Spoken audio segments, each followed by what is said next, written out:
Howdy, hello, and welcome to our podcast episode, A Mind-Bending Journey Through Dimensions and Horrors. I'm Thomas, and I am here with my friend Timothy. Today, we are going to discuss a film called John Dies at the End. John Dies at the End is a 2012 American comedy horror film about Slacker, David Wong, recalling supernatural events that plagued their city, including confronting a zombie skinhead and taking a drug called soy sauce, which sends him through alternate dimensions. The story unfolds as he meets reporter Arnie Blondstone to recount the bizarre occurrences involving his friend John and others. So, Tim, did you like John Dies at the End? Well, Thomas, I did find it quite interesting. It was a unique blend of horror and comedy that kept me engaged throughout the film. The concept of alternate dimensions was intriguing, although I found some parts of the story to be quite confusing. As for my initial thoughts, I would give it a rating from 4 out of 10 stars. I have to admit that I've never been a fan of horror movies, but I did find this one passable. It was definitely different from your typical horror film with its blend of genres and bizarre plot twists. However, some of the gore scenes were too much for my taste, and I felt like they detracted from the overall experience. As for my rating, I'd give it a 6 out of 10 stars. Well, Tom, I have to say that it's quite surprising that you didn't mind the gore scenes too much, considering your previous dislike for horror movies. Moving on, let's discuss some characters in this film. What did you think about David and John? Well, I found both characters to be quite interesting in their own ways. David was the reluctant protagonist who got dragged into this crazy situation against his will, while John seemed more confident and experienced in dealing with supernatural occurrences. I thought Paul Giamatti did an excellent job portraying Detective Lawrence Appleton. He added a level of gravitas to the story that was much needed. As for the other actors, I felt like they all did a decent job with the material they were given. Well, Thomas, I have to admit that I agree with you on Paul Giamatti's performance. He brought depth and complexity to his character. However, I found some of the other characters to be quite one-dimensional or stereotypical, especially the drug dealer who pretends to be Jamaican. Moving on, let's discuss the plot twists in this film. Did you see any of them coming? I have to admit that some of the plot twists were quite unexpected and surprisingly well executed. The reveal about Bark Lee was definitely a highlight for me. It added an interesting layer to the storyline. However, there were also moments where I felt like certain plot points were left unresolved or underdeveloped. Overall, I think the film did a good job keeping me guessing, but could have benefited from more clarity in certain areas of the story. Well, Tom, I completely agree with you on that point. There were moments where the plot felt disjointed and confusing. Additionally, some of the humor fell flat for me personally. It was either too over the top or it didn't land as intended. However, despite these shortcomings, I still found myself engaged throughout most of the film due to its unique premise and the occasional clever twist in the storyline. Overall, while John Dies at the End wasn't perfect by any means, it did manage to keep me entertained with its mind-bending plot and interesting characters. It's certainly not a movie for everyone, but those who enjoy horror comedies or are looking for something different might find this film worth watching. Moving on from our initial impressions and characters, let's dig deeper into the plot of John Dies at the End. The story revolves around David Wong, played by Chase Williamson, who becomes embroiled in a series of supernatural events after taking a drug called soy sauce with his friend John, portrayed by Rob Mays. As mentioned earlier, the film takes place in an undisclosed city where bizarre occurrences start happening, such as people disappearing or meeting gruesome fates. Yes, Thomas. I remember that part of the story quite well. One of The aspects that I found particularly intriguing was how the film played with time and dimensions. For instance, when David takes the soy sauce, he experiences these alternate realities where things are not always as they seem. It added a layer of complexity to the narrative that kept me engaged throughout the movie. I agree with you on that point, Timothy. The blending of horror and science fiction elements in this film was quite unique, especially when it came to exploring these alternate realities. However, there were some moments where I felt like the pacing lagged a bit or certain plot points weren't fully explained. Despite that, I thought the overall premise was well executed and kept me guessing until the end. Tom, you've hit upon one of my main issues with this film. The pacing did feel off at times, particularly during some of the exposition dumps in the beginning. Additionally, as someone who isn't typically a fan of horror movies, I found some of the gore scenes to be too much for my taste. They didn't necessarily add anything substantial to the story and felt more like cheap thrills rather than genuine scares or shocks. While I can understand your concerns about the pacing and gore content in John Dies at the End, I still found it to be an overall enjoyable film experience. The blend of horror and humor was quite unique, and there were several moments that genuinely made me chuckle despite myself. Furthermore, Paul Giamatti's performance as Detective Lawrence Appleton was truly outstanding. He brought a sense of gravity and believability to his character that helped ground the story in some ways. Well said, Tom. I must admit that Giamatti's performance was one of the highlights for me as well. Moving on from our discussion about characters and plot points, let's talk about how this film holds up against other similar horror comedies in its genre. How would you compare John Dies at the End to other films like Shaun of the Dead or Tucker? That's an interesting question, Tim. While I do think that John Dies at the End shares some similarities with other horror comedies such as Shaun of the Dead and Tucker, it also feels quite distinct from those films. It has a more surreal quality to it due to its bizarre plot twists and alternate reality aspects, which sets it apart from others in this genre for me. Additionally, I found the characters in John Dies at the End to be less relatable or likable than those in Shaun of the Dead or Tucker. I completely agree with you on that point, Thomas. The characters in this film do feel more one-dimensional compared to other horror comedies out there. However, despite these shortcomings, I still found John Dies at the End to be an entertaining and engaging watch due largely to its unique premise and occasional clever twists throughout the storyline.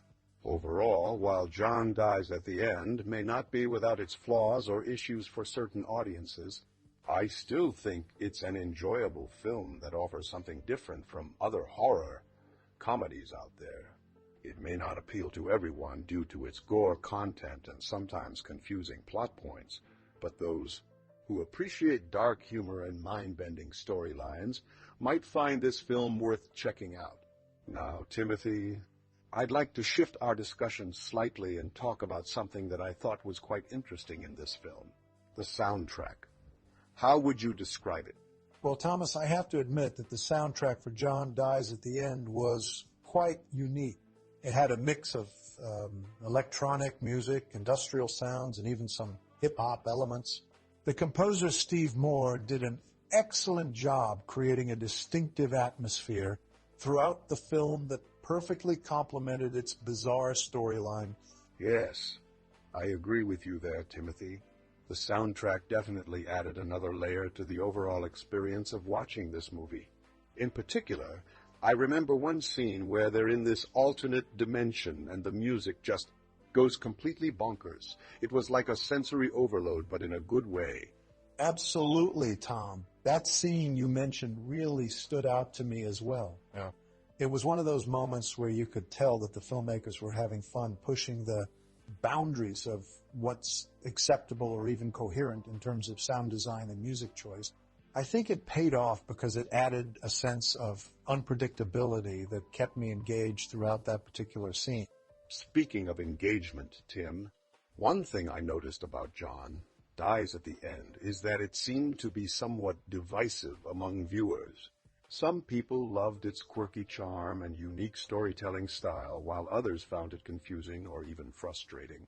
What do you think contributed to this polarized response? That's a great point, Tom. I believe part of the reason for this polarized response might be due to audience expectations. People who go into this film expecting a straightforward horror comedy might find themselves disappointed by its nonlinear narrative and abrupt tonal shifts. On the other hand, those who are willing to embrace its unconventional structure and dark humor tend to appreciate what it brings to the table. I completely agree with you there, Tim. It's important for viewers to approach this film with an open mind and be prepared for something different. Despite its flaws, I found John Dies at the End to be a refreshing change of pace from more traditional horror comedies. And now that we've discussed characters, plot, soundtrack, and audience expectations, what are your final thoughts on this film? Well, Tom, after our thorough discussion about John Dies at the End, I have to admit that my opinion of it has improved since initially watching it. While there were certainly aspects that didn't work for me personally, like the gore, content, and occasional pacing issues overall, I found myself drawn into its mind-bending storyline and unique blend of horror and humor.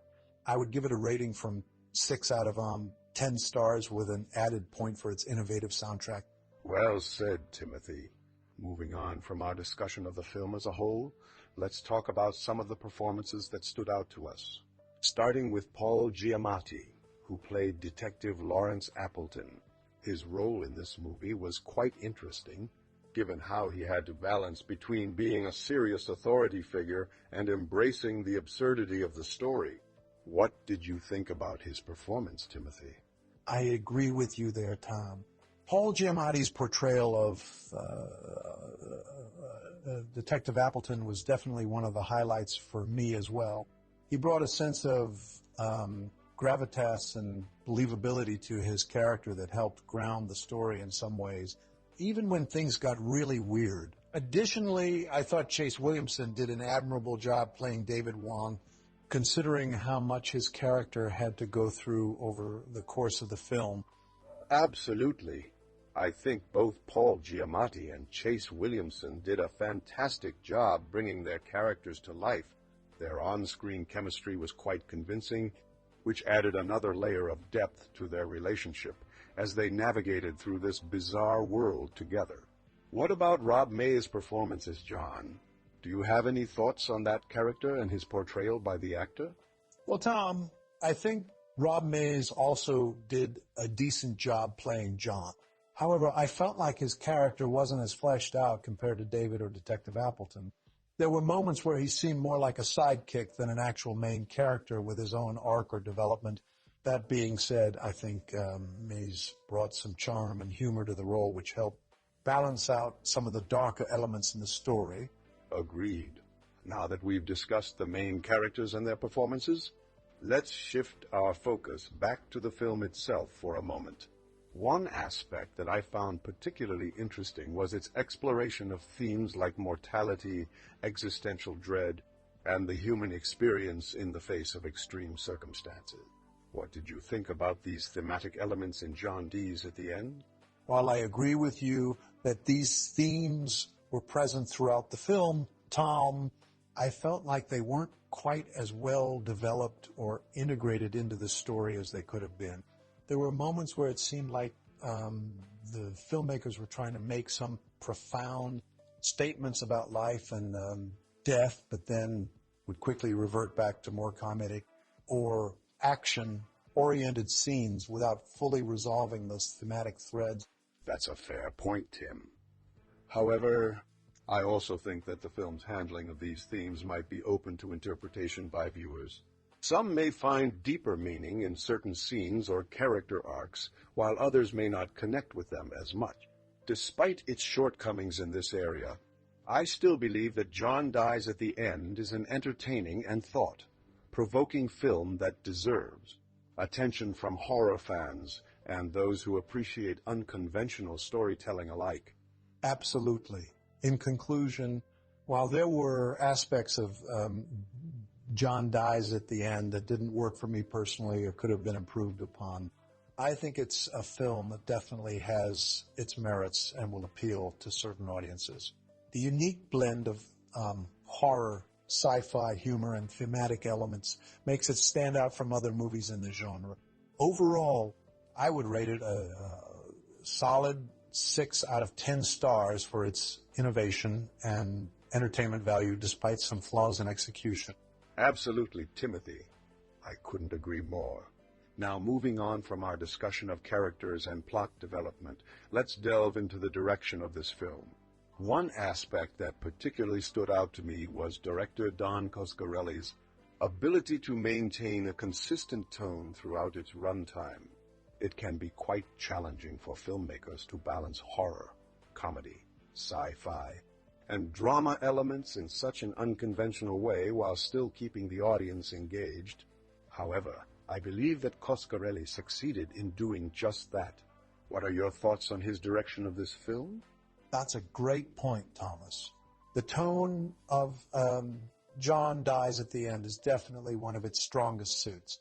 It manages to maintain an eerie, unsettling atmosphere throughout while still incorporating moments of dark humor and even some heartfelt emotional beats. Coscarelli does an excellent job guiding the audience through this twisted journey without losing them along the way. Additionally, his use of practical effects and cinematography contributes greatly to creating a unique visual style that perfectly complements the film's tone and story. I couldn't agree more, Timothy. Coscarelli's direction truly shines in this film. His ability to seamlessly blend different genres and tones is quite impressive, especially considering how difficult it can be for some directors to navigate through such complex narratives. Furthermore, his decision to include animated sequences as well as found footage elements adds an extra layer of depth to the overall storytelling experience. It's clear that he had a strong vision for this film from start to finish, and I believe that vision was executed exceptionally well given all the challenges it presented. Absolutely. The animation sequences were definitely one of my favorite aspects of John Dies at the End. They added a surreal quality to the storytelling while also providing some much-needed visual breaks from some of its more intense or graphic scenes. In terms of found footage elements, I thought they were used quite effectively as well.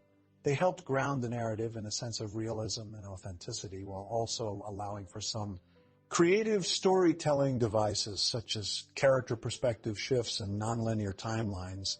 Yes, I completely agree with you there, Timothy. The found footage aspect was definitely one of my favorite aspects of this film as well. It added an extra layer of realism to what could have been a very over-the-top storyline, which in turn made some of the more outlandish elements feel more grounded within the context of the narrative. Additionally, it allowed for a greater sense of immersion into David and John's world as we experience everything through their eyes firsthand. That's a great point, Tom.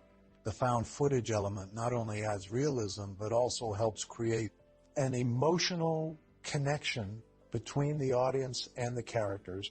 As viewers, we feel like we're part of David and John's journey, experiencing everything alongside them as they navigate through this bizarre world filled with mysterious creatures and even stranger experiences.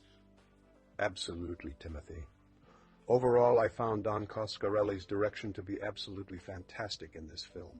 His ability to balance horror, comedy, sci-fi, drama elements while maintaining a consistent tone throughout is truly impressive. Furthermore, his use of practical effects and cinematography adds an extra layer of depth to the storytelling, experience that helps elevate John Dies at the End above other films within its genre. This film is definitely one worth watching for any fan of unconventional cinema or horror, comedies alike. Absolutely, Thomas. I couldn't agree more. The cultural impact of this film is quite significant as well. It has garnered a cult following since its release in 2012 and continues to be celebrated by horror fans and cinephiles alike for its unique blend of genres and unconventional storytelling style. John Dies at the End has also inspired several fan works such as comics, novels, and even video games that explore further into the world created by Coscarelli and his team. Furthermore, the film's success helped pave the way for similar horror comedy hybrids like Shaun of the Dead or Tucker. These films, along with John Dies at the End, have redefined what's possible within the horror genre by embracing humor and heart alongside scares and gore. They've shown that audiences are hungry for fresh takes on classic genres and willing to support projects that push boundaries while still delivering thrills and chills. That's a fantastic point, Timothy. It's clear that John Dies at the End has had a significant impact on not only horror cinema, but also popular culture as a whole. The film's unique blend of humor, drama, sci-fi, and horror elements have resonated with audiences worldwide who are looking for something new and exciting within their favorite genres. Its success serves as an inspiration to aspiring filmmakers who wish to break free from traditional storytelling conventions and explore uncharted territories in the realm of cinema. Additionally, I think one of the reasons why this film has been so successful is because it appeals not only to hardcore horror fans, but also casual viewers who might be hesitant about watching a movie with such intense subject matter. By blending elements from different genres and incorporating humor into its storytelling, John Dies at the End manages to attract a wide range of audiences while still maintaining its core identity as an unconventional horror film that pushes boundaries. In conclusion, it's safe to say that John Dies at the End has left an indelible mark on popular culture and horror cinema in particular. Its innovative approach towards storytelling and unique blend of genres have earned it a devoted fan base, while also inspiring future filmmakers to take risks and explore new narrative territories within their own work. This film will undoubtedly continue to be celebrated by audiences for years to come as an example of how horror can be both terrifying and hilarious at the same time. Absolutely, Thomas. I couldn't agree more. John Dies at the End is definitely one of those films that manages to capture lightning in a bottle by expertly blending horror, comedy, sci-fi, and drama into an unforgettable cinematic experience.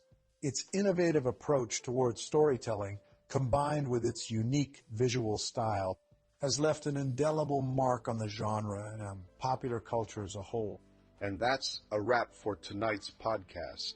We hope you enjoyed our discussion about John Dies at the End as much as we did.